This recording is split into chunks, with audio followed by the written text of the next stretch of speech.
ఆంధ్రప్రదేశ్ చరిత్రలో సువర్ణ అక్షరాలతో రాసే రోజు రావటానికి కొద్ది గంటలు మాత్రమే ఉంది. అది మే 2, 2025 సంవత్సరం.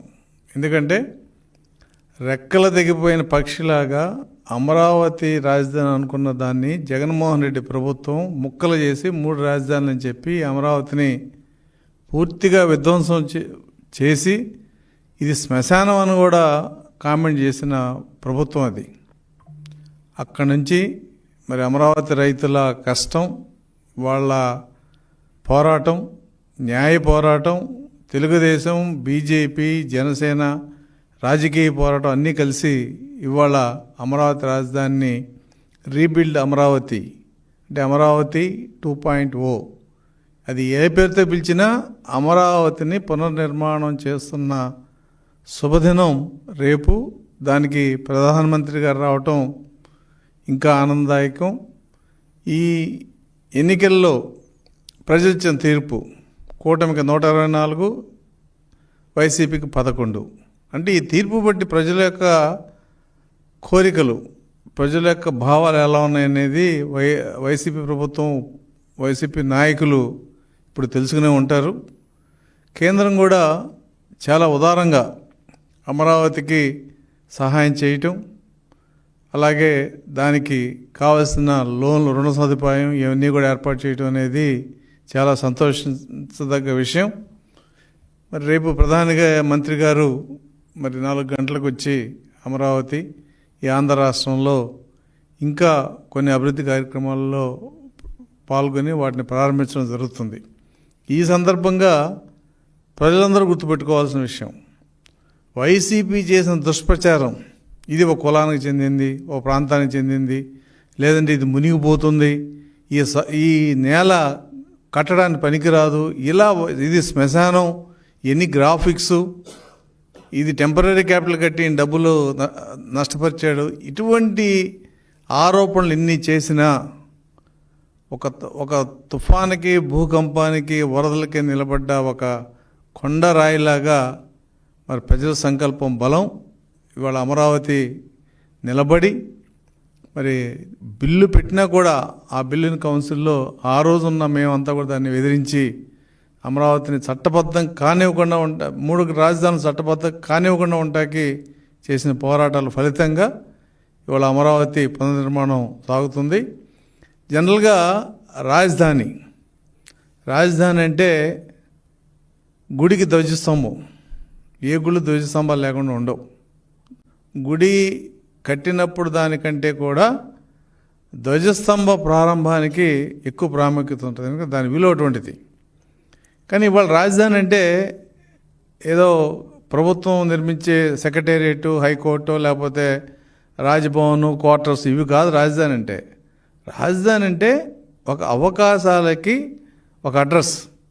ఇవాళ హైదరాబాదు నాకు తెలిసి 50 లక్షల మంది వలసపోయారు. ఎందుకు వెళ్ళారు? హైదరాబాద్లో పనులు దొరుకుతున్నాయి, నిర్మాణ కార్మికులకు నిర్మాణ పనులు దొరుకుతున్నాయి, చదువుకున్న వాళ్ళకి ఉద్యోగాలు దొరుకుతున్నాయి, సర్వీస్ సెక్టర్ పెరిగింది, ఫార్మా ఇండస్ట్రీ పెరిగింది, ఇలా రకరకాల ఎన్ని పెరగబట్టి హైదరాబాదు అంత అయింది. అటు బాంబే, చెన్నై, ఢిల్లీ. ఇవాళ ఢిల్లీ 1931లో కట్టినప్పుడు ఢిల్లీలో ఏముంది? ఏం లేదు. కలకటా నుంచి బ్రిటిష్ వాళ్ళు 1911లో ఆ మత గొడవలకి ఢిల్లీ వచ్చినప్పుడు ఢిల్లీలో ఉన్న ముస్లిం ఇన్ఫ్రాస్ట్రక్చర్ బట్టి ఇక్కడ ఉంటే బాగుంటుందని చెప్పి వచ్చి ఆ లిట్నెస్ని పిలుచుకొచ్చి మరి న్యూఢిల్లీ కట్టించారు. ఒక 200 సంవత్సరాలకు సరిపోద్దని చెప్పి కట్టబట్టి వాళ్ళ న్యూఢిల్లీ రాజధాని ప్రాంతంగా ఉంది. కానీ ఢిల్లీ అంటే కేవలం పార్లమెంటు, రాష్ట్రపతి భవను, ఎంపీ క్వార్టర్స్ కాదు. ఢిల్లీలో ఎన్నో అవకాశాలు, ఎన్నో గవర్నమెంట్ కాంప్లెక్స్లు, అక్కడ ఉద్యోగాలు.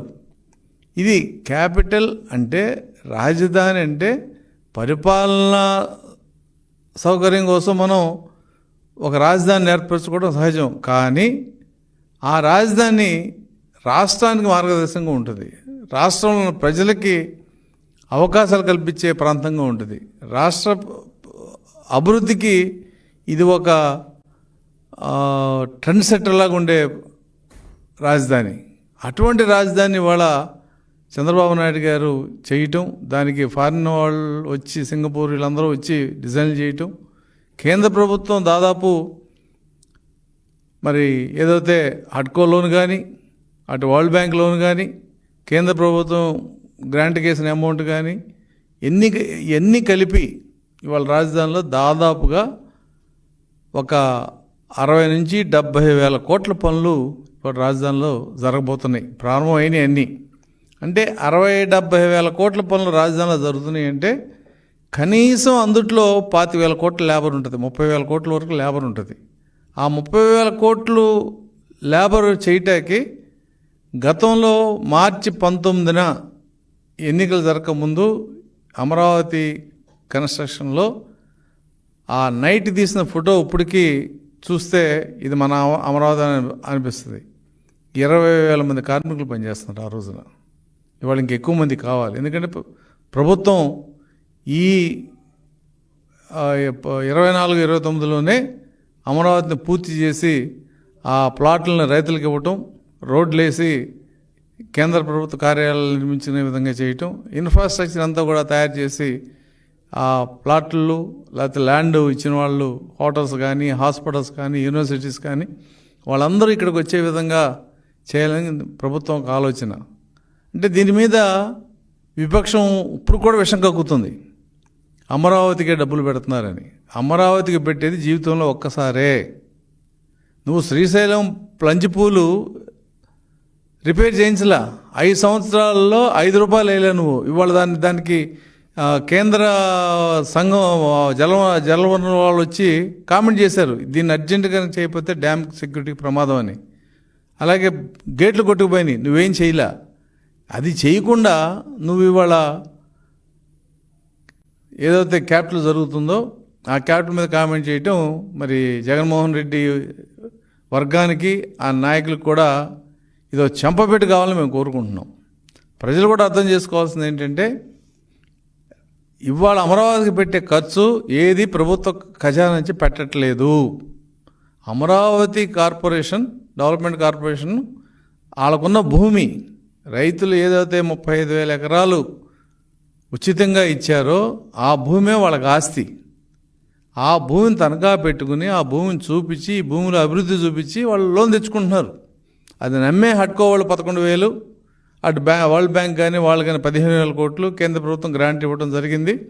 రేపు జరగబోయే అభివృద్ధిలో ఎవరు కావాలన్నా కూడా ఇవంతా ఆస్తులు అవుతాయి. కాబట్టి నువ్వు ఇల్లు కట్టి ఫస్ట్ ఫ్లోర్ వేసిన సెకండ్ ఫ్లోర్కి లోన్ ఇవ్వమంటే బ్యాంకు కళ్ళు ముసుగిస్తుంది. ఎందుకని అక్కడ ఒక ఆస్తి ఉంది. రేపు రాజధాని పరిస్థితి కూడా అంతే. భూమి చూపించి, ఆస్తులు చూపించి దాన్ని ఎంత వరకు తీసుకెళ్ళాలో అంతవరకు తీసుకెళ్లే బాధ్యత వల్ల చంద్రబాబు నాయుడు గారు తీసుకుంటున్నారు. ఇది సువర్ణాక్షరాలతో నాకు తెలిసి భారతదేశం కాదు, ఆంధ్రప్రదేశ్ కాదు, భారతదేశ చరిత్రలోనే అమరావతి పునర్నిర్మాణం అనేది సువర్ణాక్షరాలతో నిలిచిపోద్దనే విషయం మరి ఇవాళ మేము చాలా గర్వంగా చెప్తున్నాం. రెండో అంశం అభివృద్ధి. ఇవాళ జగన్మోహన్ రెడ్డి ఆ రోజు తాజ్మహల్ కట్టినప్పుడు షాజహాను ఆ జైల్లోంచి తాజ్మహల్ చూస్తూ కళ్ళంట నీళ్ళు పెట్టుకునేవాడు, ప్రేమతో, అది బాధతో. కానీ ఇవాళ నేను చెప్తున్నాను, 2029కి ఈ రాజధాని చూడలేక కళ్ళు మూసుకుని గదిలో, చీకటి గదిలో గడపాల్సిన పరిస్థితి జగన్మోహన్ రెడ్డికి వస్తుంది. ఎందుకంటే అతని మనస్తత్వం అది. అభివృద్ధి చూడలేడు, డెవలప్మెంట్ చూడలేడు.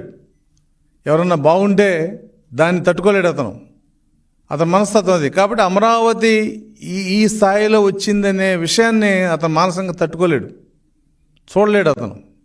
ఆ ధైర్యం ఉంటే రేపు అమరావతికి వచ్చి ప్రధానమంత్రి గారు వచ్చే సభకి అతను ఇప్పటికైనా సరే అతను చేసిన తప్పుని సరిదిద్దుకునే అవకాశం ఉంటుంది. కానీ అతను రాడు. ఎందుకంటే అతను ఒక సైకలాజికల్ డిసీజ్ ఉన్న వ్యక్తి అతను. కాబట్టి ఆ పార్టీ చేసే నాయకుల యొక్క స్టేట్మెంట్లు కానీ, ఆ పార్టీ చెప్పే విషయాలు కానీ ఇవేమీ ఇవాళ ప్రజలు నమ్మే పరిస్థితిలో లేరు. రాజధానిలో 35,000 ఎకరాలు రైతులు ఇచ్చారు, 1,630 రోజులు పోరాడారు, మహిళలను కొట్టించావు, వీడియోలు తీయించావు, డ్రోన్లతో చేయించావు, ఎస్సీల మీద ఎస్సీ కేసు పెట్టించావు, వాళ్ళ యాత్రను అడ్డుకున్నావు, ఎక్కడికి వెళ్ళలేదు వాళ్ళని, ఇన్ని రకాల యాత్రను పెట్టినా కూడా వాళ్ళు 1631 రోజులు అంటే మళ్ళీ ఈ ప్రభుత్వం వచ్చే వరకు కూడా వాళ్ళు నిరాహార దీక్షలు చేస్తూ ఉన్నారు. వాళ్ళ పోరాట ఫలితం, వాళ్ళ త్యాగ ఫలితం, కేంద్ర ప్రభుత్వం యొక్క మద్దతు, ఇవాళ మరి ఏదైతే బ్యాంక్స్ కానీ ఫైనాన్షియల్ లెండింగ్ ఏజెన్సీ ముందుకు వచ్చినాయో వాళ్ళ సహకారంతో అమరావతి ఖచ్చితంగా ఈ భారతదేశంలో కాదు ప్రపంచంలో చాలా రాజధానుల కంటే తలమానికంగా ఉండే పరిస్థితి రాబోతుంది.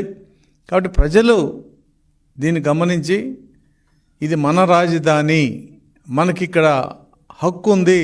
శ్రీకాకుళంలో ఎక్కడో పొందూరు విలేజ్లో కూడా ఒక కుర్రోడు చదువుకుంటే ఇక్కడికి 2029కి కేంద్ర ప్రభుత్వ కార్యాలయాలు, రాష్ట్ర ప్రభుత్వ కార్యాలయాలు మొత్తం కూడా పని ప్రారంభిస్తే వాళ్ళకి అవకాశం ఉంటుంది. దీని తర్వాత వీళ్ళ తర్వాత ప్రైవేట్ ఎంటర్ప్రైజెస్ వస్తాయి, హాస్పిటల్స్ వస్తాయి, యూనివర్సిటీస్ వస్తున్నాయి, అలాగే ఎంటర్ప్రైజెస్ వస్తాయి. కాబట్టి ఈ రాష్ట్రంలో హైదరాబాదులో ప్రతి 3 ఏళ్లకి ఒక వ్యక్తి హైదరాబాద్లో ఎలా ఉద్యోగంలో ఉన్నాడో ఆ పరిస్థితి 2029 కల్లా ఈ అమరావతిలో ప్రజలకు అవకాశం రాబోతుంది. కాబట్టి అమరావతి ఏదో ఒక జిల్లాకో 2 జిల్లాలకో చెందిన అభిప్రాయం ఏదైతే వైసీపీ వాళ్ళు దుష్ప్రచారం చేసి విషం కక్కారో అది వాళ్ళ పటాపంచలు అయిపోయి ప్రజలందరూ కూడా లక్షలాదిగా రేపు మోడీ గారి మీటింగ్కి ఆ శుభ సందర్భాన్ని కళ్ళారు చూద్దామని చెప్పి లక్షల్లో జనం రాబోతున్నారు. వాళ్ళందరూ కూడా ప్రభుత్వం మంచి ఏర్పాట్లు చేస్తుంది. ఈ విషయంలో ప్రజలందరూ కూడా సహకరించాల్సిన పరిస్థితి ఉంది. ఎందుకంటే ఇన్ని లక్షల మంది వచ్చినప్పుడు ప్రజలందరూ ఒక డిసిప్లైన్డ్గా ఒక సిస్టంలో వారు కేటాయించే సీట్లు కానీ పార్కింగ్లో కానీ సహకరిస్తేనే మీరు ఎలా అంత హ్యాపీగా వచ్చారో అంత హ్యాపీగా వెనక్కి వెళ్ళగా అవకాశం ఉంటుంది. దయచేసి ఏ ప్రాంతానికి చెందిన ఎమ్మెల్యేలు కానీ రాజకీయ నాయకులు కానీ వాళ్ళ ప్రాంతం వాళ్ళు అమరావతి రేపు ఈ శుభ సందర్భంలో రాబోతున్నారో వాళ్ళని ఎంత క్షేమంగా తీసుకొచ్చారో అంత క్షేమంగా వెనక్కి తీసుకెళ్ళే బాధ్యత కూడా వాళ్ళు తీసుకోవాలి. తీసుకొచ్చాం అయిపోయింది మీటింగ్ అయిపోయింది అని వదిలేసే పరిస్థితి తీసుకొచ్చి ఈ మీటింగ్కి చెడ్డ పేరు తేవద్దని చెప్పి నేను మా రాజకీయ నాయకులందరినీ కూడా నేను రిక్వెస్ట్ చేస్తూ ఏదైనా ఈ అమరావతి మనకి ఆంధ్రప్రదేశ్కి ఒక బూస్టింగ్ అంటే ఇది ఉంటే వాళ్ళ ఇంట్లో పాడి ఆవు ఉంటే పాడి గేదె ఉంటే అది ఒక 4 లీటర్లు ఇస్తే మనం ఏం చేస్తాం, పాలు కొనుక్కోవాల్సిన పని లేదు. 1 లీటర్ వాడుకుంటాం, 2 లీటర్లు అమ్ముతాం, ఆ 2 లీటర్ల ఆదాయం. అలా ఈ రాజధాని అనేది రేపు అభివృద్ధికి సింబల్గా ఉంటుంది, అవకాశాలకి డెస్టినేషన్గా ఉండబోతుందనే విషయాన్ని మరి ఈ రాష్ట్రంలో ప్రజలందరూ గమనించి రేపు సభను దిగ్విజయం చేయాలని, ఆ దిగ్విజయం చేసే పద్ధతిలో ఎక్కడా కూడా ఎవరు ఇబ్బంది పడకుండా ఇబ్బంది పెట్టకుండా ఉండాలని చెప్పి కూడా మనస్ఫూర్తిగా అందరినీ ప్రార్థిస్తూ ఈ అమరావతి మరి చంద్రబాబు నాయుడు గారి కలల అమరావతి అయినప్పటికీ ఇది ఆంధ్రులకి గర్వకారణం కాబోతుంది. ఈ రాష్ట్రంలో ఏ రాష్ట్రానికి లేని ఒక హైటెక్ క్యాపిటల్, అలాగే ఎనర్జీ కూడా మరి న్యాచురల్ ఎనర్జీ సోలార్ ఎనర్జీతో నడపాలని, అన్ని ఫెసిలిటీసు ఇన్ఫ్రాస్ట్రక్చర్ ఫెసిలిటీస్ కూడా అండర్ గ్రౌండ్లో ఇవ్వాలని, ఒక అద్భుతమైన సిటీని అటు గుజరాత్లో డొలేరాను ఎలా నిర్మిస్తున్నారో ఒక ఇండస్ట్రియల్ పార్క్గా, అలాగే ఆంధ్రప్రదేశ్ అమరావతిని కూడా ఆ రకంగా నిర్మించిపోయే ఈ శుభ సందర్భంలో మరి ప్రజలందరూ ఆశీర్వదించి ఈ సందర్భాన్ని ఆస్వాదించాలని కూడా నేను తెలుగుదేశం పార్టీ తరఫున ప్రజలందరికీ విన్నవిస్తూ సెలవు తీసుకుంటున్నాను. Thank you.